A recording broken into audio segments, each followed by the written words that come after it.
आज के समय में हर कोई एक अलग तरह का बिजनेस शुरू करना चाहता है। बिजनेस शुरू करने के लिए लोगों की संख्या में बढ़ोतरी लगातार हो रही है, लेकिन समस्या ये है कि शुरुआत कहाँ से करें, क्योंकि बिजनेस को शुरू करना और उस पर पैसा लगाना थोड़ा मुश्किल काम है। लेकिन यदि आपको बनी बनाई चीज मिल जाए तो उसे चलाना थोड़ा आसान काम होता है। वैसे आप समझदार हो तो समझ ही गए होंगे कि मैं फ्रेंचाइजी बिजनेस की बात कर रहा हूँ। जी हाँ, यदि आप भी बिजनेस करने की सोच रहे हैं और आपके पास कोई बिजनेस प्लान नहीं है जो तेजी से आपको फायदा दे सके, तो आप फ्रेंचाइजी बिजनेस कर सकते हैं। लेकिन उससे पहले आप समझ लीजिए कि फ्रेंचाइजी बिजनेस क्या है।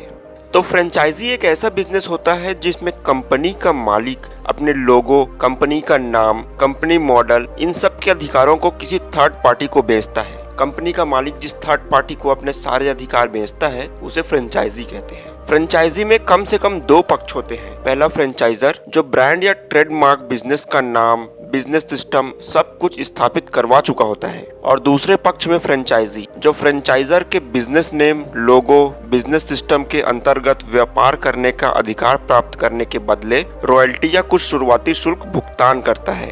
अब ये जानते हैं कि इस तरह के बिजनेस से क्या फायदा होता है और ये स्टार्टअप से कितना अलग है। अब सबसे पहला फायदा तो यही है कि इस कंपटीशन के दौर में एक बना बनाया बिजनेस सेटअप मिल जाता है और सब कुछ जीरो से शुरू करने की आवश्यकता नहीं होती। फ्रेंचाइजर का सपोर्ट होता है और सक्सेस मिलने के चांस ज्यादा होते हैं। मार्केटिंग नहीं करना होता और रिस्क भी कम होता है। इन्वेस्टमेंट भी कम लगता है, लेकिन साथ ही आपको फ्रेंचाइजर की यानी जिस भी कंपनी का आपने फ्रेंचाइजी लिया है उसके रूल्स एंड रेगुलेशंस को मानने होते हैं। वहीं अगर आप स्टार्टअप करते हो तो आप अपने ढंग से अपने बिजनेस को चला सकते हैं फुल फ्रीडम के साथ। तो चलिए आगे बढ़ते हैं और जानते हैं कि फ्रेंचाइज बिजनेस वर्क कैसे करती है। फ्रेंचाइजी शुरू करने के लिए फ्रेंचाइजी लेने वाला व्यक्ति फ्रेंचाइजर को फीस पे करता है और एग्रीमेंट पर साइन करता है और सारे लीगल फॉर्मेलिटीज पूरा करने के बाद फ्रेंचाइजर कंपनी की एक न्यू ब्रांच ओपन कर सकता है, जिसके बाद दोनों की उस ब्रांड को सक्सेस के लिए जिम्मेदार होते हैं। फ्रेंचाइजी लेने से पहले franchisor company marketing, product development का ट्रेनिंग भी देती है। और आपको ये पता होनी चाहिए कि ये फ्रेंचाइज ओनर भी कई तरह की हो सकती है, जिसमें सिंगल यूनिट, मल्टीपल यूनिट और मल्टी यूनिट एरिया डेवलपमेंट, जिसमें single unit franchise most common है फ्रेंचाइज यूनिट का। इसमें आप केवल एक सिंगल फ्रेंचाइजी को ओन कर सकते हैं।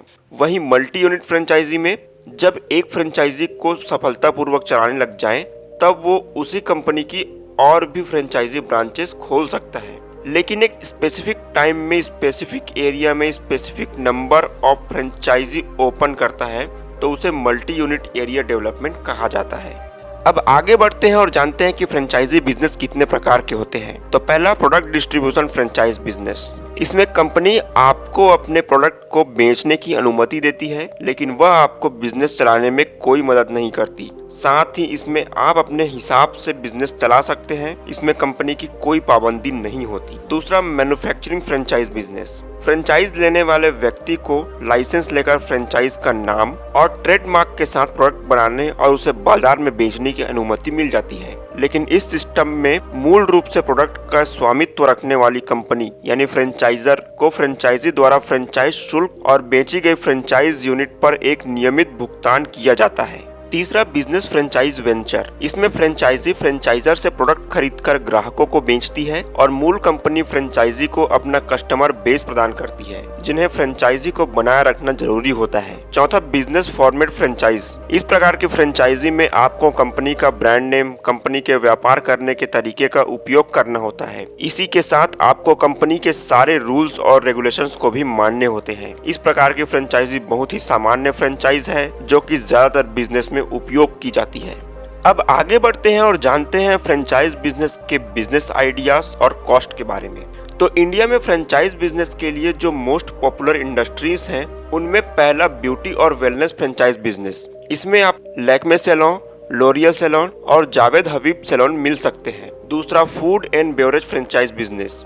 इसमें आपको KFC, मैकडॉनल्ड्स, सबवे और स्टारबक्स कॉफी मिल सकते हैं। तीसरा, health care and diagnostic centre. इसमें आपको Apollo clinics, doctor Batra's, Thyrocare जैसे ब्रांड्स मिल सकते हैं। चौथा, retail fashion and jewellery franchise business. इसमें आपको मान्यवर retail, max retail, Raymond retail और रिलायंस ज्वेलरीज जैसे फ्रेंचाइज मिल सकते हैं। पांचवा, ऑटोमोटिव फ्रेंचाइज। ये सबसे बेस्ट फ्रेंचाइज मॉडल में से एक है, जिसमें आपको hero MotoCorp, Mahindra automobiles, Honda जैसी बड़ी कंपनियों के फ्रेंचाइज आप ले सकते हैं।